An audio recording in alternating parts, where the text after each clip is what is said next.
भट्टी साहब ज़रा आपसे शुरू करते हैं। दो तीन चीज़ें होगी आज। अभी आपने शुरू में सुना होगा बिलावल साहब का कि जी आज या कल में बाहर आ जाएगा खान साहब, तो फिर देखें वही चीज़ें शुरू हो जाएंगी। मेरी काफ़ी लीगल एक्सपर्ट से बात हो रही थी, उन्होंने कहा कि अब ये काफ़ी नॉर्मल चीज़ है कि ऐसी सज़ाएँ जो 5 साल से कम की सज़ा हो, यूजुअली उन केसेस के अंदर आपको बेल भी मिल जाती है, सेंटेंस सस्पेंड भी हो जाता है। अगरचे ये हाईली पॉलिटिकल केस है, लेकिन लग ये रहा है कि हो जाएगा। और जिस तरीके से सज़ा भी हुई है उस पर भी काफ़ी सवालिया निशान हैं। ख़ास तौर पे गवाहों को ना उनकी मर्ज़ी की लिस्ट आने देना, कुछ क्वेश्चन के रिलीफ आ जाएंगे। ये अगर बेल एक आध दिन में हो जाती है आपके ख्याल में खान साहब की और ये चीज़, तो क्या बिलावल भुट्टो का खदशा दुरुस्त होगा कि आपका ख्याल है कि शायद रवैया ज़्यादा थोड़ा सा कम गुस्से वाला होगा या ज़्यादा प्रैग्मेटिक होगा खान साहब का? बिस्मिल्लाहिर्रहमानिर्रहीम। मालिक साहब, आपको, मज़हर अब्बास साहब को, काशिफ अब्बासी, आमर मतीन और दीगर जो स्याह कारी जो सहाफ़त पर कदगन लगाने की पैमरा तरमीम बिल के जरिए कोशिश की गई, आपकी एफर्ट्स को सलाम। सहाफ़ी तकसीम नहीं हो सकते, हम सब एक रिपोर्टर है। जो कदगन लगाने मरियम औरंगज़ेब साहबा भूल गई हैं, ये इक़्तिदार चंद दिन की मेहमान हैं। जो सारबकारी लगा रहे हैं उनके ज़ियाउल हक भी वो कामयाब नहीं हो सके, जिससे डील करके गए मुशर्रफ भी नहीं हो सके। खैर, हम इधर आ जाते हैं। देखें, इमरान खान पर जो केस है, बादियो नज़र में तमाम आइनी माहिरीन कहते हैं कि 3 साल से कम सज़ा हो तो पहली पेशी पे ही ये बात ख़त्म हो जाती है। लेकिन 15 माह की कोशिश के बावजूद, भरपूर ताकत के इस्तेमाल के बावजूद उन्हें एक जेल में डाला गया। किस तरह वारंट पहुंचे, कितनी देर में, 12:30 बजे केस न आया और 12:30 बजे से पहले पुलिस अंदर दाखिल हो चुकी थी। ये कहानी फिर सही। मेरी इतला है कि इमरान खान को नहीं छोड़ा जाएगा।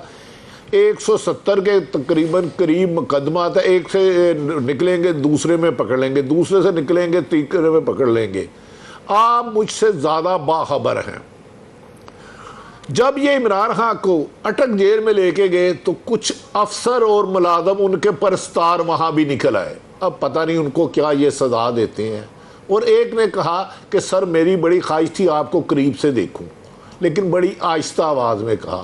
तो बिलावल भुट्टो साहब को याद हो कि शायद उन्होंने भी महंगाई मार्च किया था, मौलाना फजलुर रहमान ने भी किया था, उनकी वालदा शहीद बेनज़ीर भुट्टो ने भी किया था। तो सियासत में पुरअमन जदोजहद जमहूरियत का हुस्न है, जमहूरियत का दुश्मन नहीं है। लेकिन एक जमात को मंजर से ही हटाने के लिए अगर आप इंतकामी कार्रवाइयाँ करेंगे तो उस जमात का भी हक है कि वो अदालतों में जाके अपना मौक़िफ़ करे। अगर उन्हें फेयर ट्रायल नहीं दिया गया, उन्हें उनके एविडेंस नहीं दिए गए, तो फिर भी फैसला तो अदालतों नहीं करना है। तो मेरे ख्याल में आइंदा चंद दिन बाद जो आज आपने मरियम नवाज साहबा को नॉकआउट किया है आर्गूमेंट से, और सहाफ़ी सब आपके पीछे खड़े हैं, मैं ईमानदारी से कह रहा हूँ, आज भी 200 सहाफ़ियों से मैंने साइन कराए हैं। तो मेरी गुजारिश है, सहाफ़त पर मज़ीद सख्ती आने वाली है। लेकिन कोई बात नहीं, हम पंचिंग बैग रहे हैं, सियासत जो होती रहेगी उस पर राय देते रहेंगे। मेरा ख्याल है मुल्क में आइंदा उस पर तो अभी भट्टी साहब एंड में मैं बात करूंगा, क्योंकि लेकिन एक चीज़ अब आपने मजबूर कर दिया मैं करूं। हफ्ते को भी हम इस मीटिंग में थे, जब सेनेट की मीटिंग थी, तो हमने कहा कि जी कुछ तरमीम है सजेस्ट करनी है। उनका जी बिल्कुल करें। तो हम मंडे को इस पर मिल लेते हैं और बिल्कुल इसको हम क्लॉज बाय क्लॉज डिस्कशन कर लेंगे। आज जब वो मीटिंग में आई तो ऐसा लगता था जैसे उनको बहाना मिल रहा है, जो ढूंढ रही हैं कि किसी तरह बस ख़त्म करूं और मैं विड्रॉ करें। असल में सैटरडे को सबके लिए जानना बड़ा ज़रूरी है।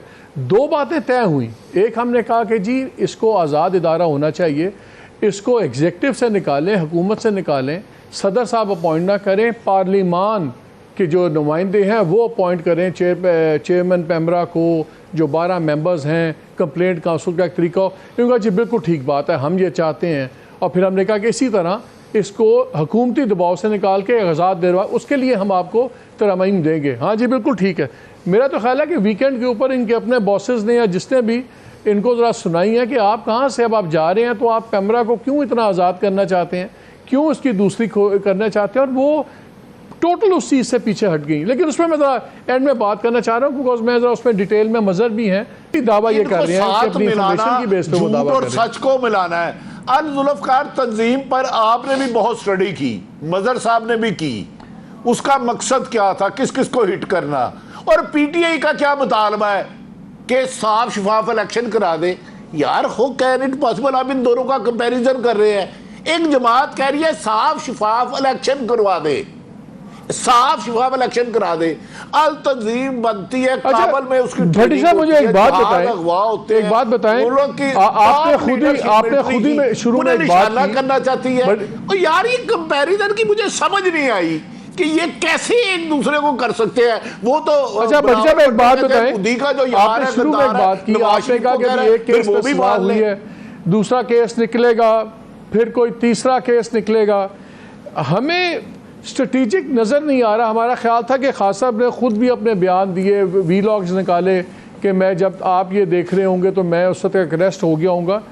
ऑल्टरनेट लीडरशिप क्यों नहीं किसी को नॉमिनेट कर रहे, शाह महमूद को नहीं कर रहे, अभी किसी को नहीं पता चले। अभी तो अगर बेल होती है बाहर आएंगे, खुद ही होगा, लेकिन हो सकता है जिस तरह इलेक्शन कमीशन ने आज डिनाई किया कि हमने मीटिंग में डिस्कस नहीं किया, लेकिन जैसे नवाज शरीफ के साथ हुआ था, उनको भी चेयरमैनशिप से हटा दिया था सरबराही से। अगर इमरान खान साहब को हटा दिया जाता है इस कन्विक्शन की वजह से या किसी और कन्विक्शन की वजह से, और सेकेंड ईयर में किसी लीडर को वो नहीं नॉमिनेट करते, तो फिर तो बिल्कुल ही एक हेडलेस चिकन की तरह नहीं हो जाएगी पीटीआई।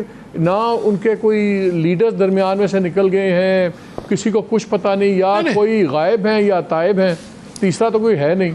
तो खान साहब ये चीज़ें क्यों नहीं कर रहे? क्या उनको दो चीज़ें हो सकती ना, या बहुत पुरुमीद होंगे कि टेबल टर्न हो जाएगी, या मैं गुजारेंगे कोई फ़ायदा ही नहीं। क्या नजर गुजारिश करता हूँ, पहले तो मुझे इस जो कंपैरिजन है ना जुल्फकार तंजीम और पीटीआई, पाँव पे जूता पाँव पे सर पे रख के नमाज नहीं पढ़ी जाती, पाँव बाहर उतार के आते हैं, लिहाजा वो कंपैरिजन तो बड़ा ही बेसलेस है। हाँ जब सजा होती है उन्हें बंदा लाना ही पड़ेगा। गो बज़ाहिर नवाज शरीफ भी मुस्लिम लीग नून के पास कोई सरकारी ओहदा नहीं है, उनका सदर नहीं है, फैसले यही करते हैं। बज़ाहिर मुराद अली शाह साहब सीएम है, डू यू थिंक वो जरदारी साहब की मर्जी के बगैर सांस भी लेते हैं? पाकिस्तान में सियासत अगर नून लीग की है तो नवाज शरीफ के गिर्द घूम रही है, पीपल्स पार्टी है तो जरदारी साहब के गिर्द घूम रही है, इमरान खान नहीं है, उसकी जिंदा मिसाल देखें। यार थोड़ी सी तो शर्म कर लो। ओ भाई एक बंदे को आपने अरेस्ट कर लिया, सही किया गलत किया, केपीके के इलेक्शन देख लो, क्या आवाम को उनसे अलग कर सके? आप कागजी तौर पे वो किसी को भी कर देंगे और फैसला खुद करते जाएंगे। आज भी टीवी पे आ रहा था कि प्राइम मिनिस्टर साहब कह रहे हैं हम सारे नाम नवाज शरीफ को भेजेंगे, 5 नाम या 2 नाम जो केयर टेकर प्राइम मिनिस्टर के लिए हैं। तो लिहाजा उनके पास तो कोई ऑफिशियल ओहदा नहीं है। 4.5 साल इलाज कराने गए हैं पैदल, अभी मुझे नहीं पता लंदन पहुंचे हैं या नहीं पहुंचे, वो पाकिस्तानी आए। तो ये चीज़ें मैटर नहीं करती। सियासत को याद रख ले, लीडर को माइनस आवाम करेगी, वोट की पर्ची करेगी। बंद कब्रों के फैसले, जुल्फकार अली भट्टो माइनस नहीं हुआ, बेनज़ीर भट्टो शहीद माइनस नहीं हुई, नवाज शरीफ माइनस नहीं हुए, वलीहा माइनस नहीं हुए। ये ख्वाहिश तो हो सकती है, हज़ारों ख्वाहिशें ऐसी कि हर ख्वाहिश पे दम निकले। आज से 2 साल पहले मैं आप मरीम नवाज को नहीं दिखा सकते थे, आज इमरान खान को नहीं दिखा सकते। ये फैसले करने से इस पर इम्प्लीमेंट अच्छा होना मरीम नवाज की एक बात तो सुनिए, मरीम नवाज इतनी खामोश पिछले 30-40 दिनों से, कोई बयान नहीं, कोई कुछ नहीं। क्या इनको खामोश रहने का कहा गया है? क्या अच्छा स्टोरी है आपके पास भट्टी साहब? असल स्टोरी ही वही है, असल लड़ाई ही वही है, असल लड़ाई वही है भाई। खानदान में 3 प्राइम मिनिस्टर हैं, खानदान में 3 प्राइम मिनिस्टर हैं, 13 जमाते हैं, हर एक ने 2-2 नाम दिए, 26 ये हो गए। और राजा रियाज बल्ले के इलेक्शन पे जीते, शेर के इलेक्शन में लड़ेंगे, अपोजिशन लीडर 3 नाम वो देंगे, 29 एक महीना लगाए तो 29 महीने हो गए, 2.5 साल तो यही चले गई केयर टेकर हुकूमत। ये केयर टेकर हुकूमत 4 दिन बाद ये निगरान मौजूदा हुकूमत रोएगी कि हमने क्या क्या बिल पास कर दिए जल्दबाजी में, हमसे कौन कौन से काम कराए गए, इन्हें हाथों की बाती हुई दांतों से खोलनी पड़ेगी। ये मालिक साहब आपका प्रोग्राम पूरी दुनिया देखती है ना। और परसों सिर्फ नवाज शरीफ साहब से पून करें कि आपकी साहबजादी नाराज किस बात पे है। मोहतरमा कुछ 5 दिन पहले उन्होंने प्राइम मिनिस्टर से बात करना चाहिए तो उन्होंने बात क्यों नहीं की। उसके बाद उन्होंने लंदन फोन करके क्या कहा, फिर हमसे सबूत मांगते हैं, तुम कत्ल करो कि करामात करो। तो ऐसा अभी स्टेज सजने वाली है और हम आप पर भी गर्दनें कलम होने वाली हैं। खैर हम तो पंचिंग बैग है जर्नलिस्ट, कोई बात नहीं, ये भी वक्त गुजर जाएगा। यही एक वहम था, मैं बड़ा अहम था। मजा तो जो एक आपने चीज बात बताएं, की कि एक हर जगह चीज